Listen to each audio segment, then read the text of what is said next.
Musím skonštatovať, že na to, ako to na tom mieste vyzerá, tak vďaka Bohu zatiaľ nemáme hlásené žiadne obete na životoch. O tom aktuálnom stave vás bude informovať pán minister zdravotníctva.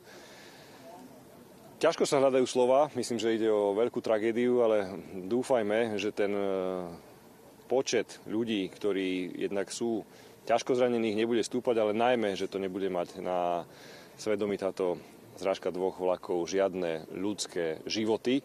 Riadnym procesom prešlo 91 v tomto prípade pacientov alebo občanov, z toho 7 sú tí tzv. Červení v tom najťažšom stave, ak chcete v kritickom, alebo s ťažkými zraneniami. 14 sú stredne ťažko poranení a 70 je ľahko poranených. To znamená, dokopy hovoríme celkovo o 91 zranených.